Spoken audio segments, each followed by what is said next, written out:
Yep. Good day, everyone. I'm Al Scallon with Henry Insurance Service.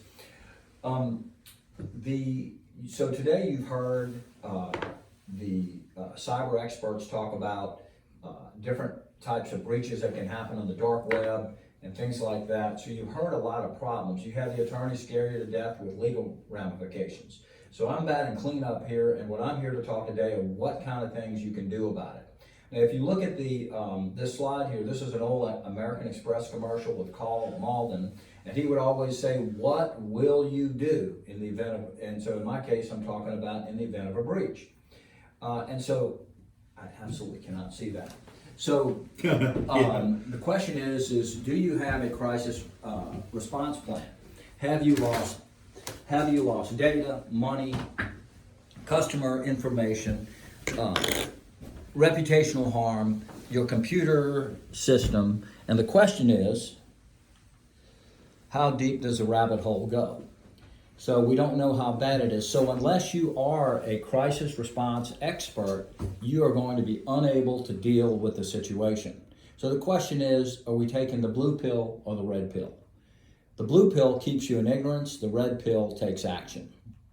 So today, I'm here to inspire you to action. And some of the things that I'm showing you, some of the things that cyber liability insurance covers.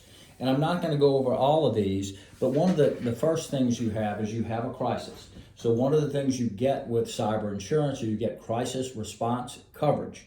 The other thing is, supposing your customer data goes out or you lose customer data, we provide protection for that.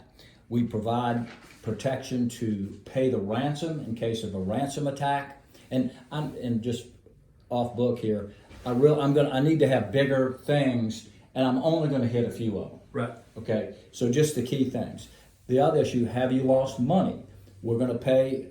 In some cases, cyber liability insurance can pay for the loss of money. Have you run afoul of any of the regulatory agencies? This is another thing that cyber liability does. How did that get in there? So anyway, off book, I'm just going through the things that, so what I need to do is I pulled this out of a really good handout that I like that I'm going to give to everyone.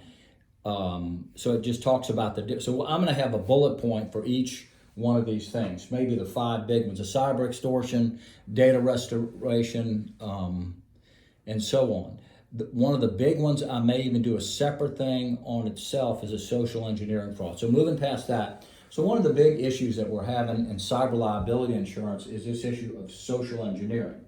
And what that is that someone within your organization unknowingly, or they receive faulty wiring instructions from someone in the organization.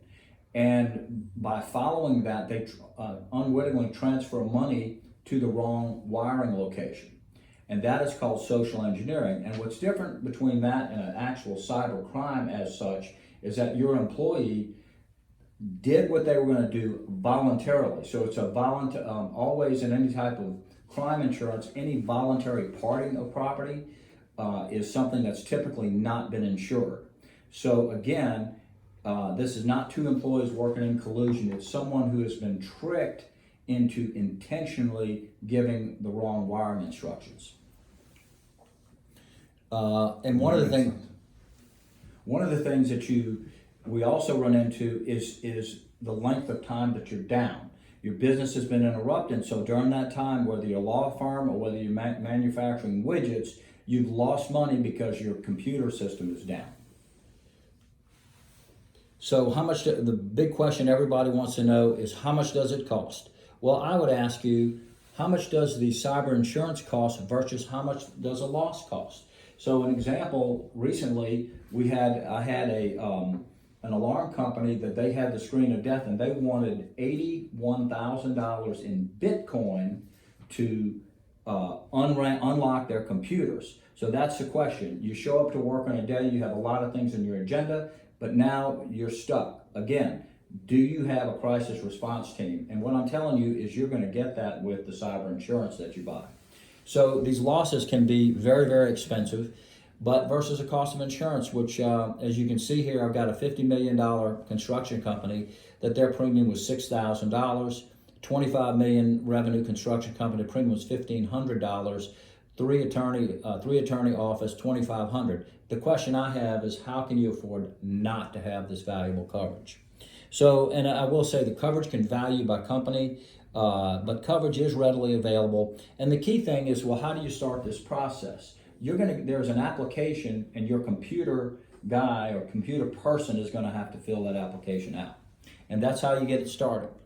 Okay, the end. So that's all. That's what I have. I know, like I said, by the time I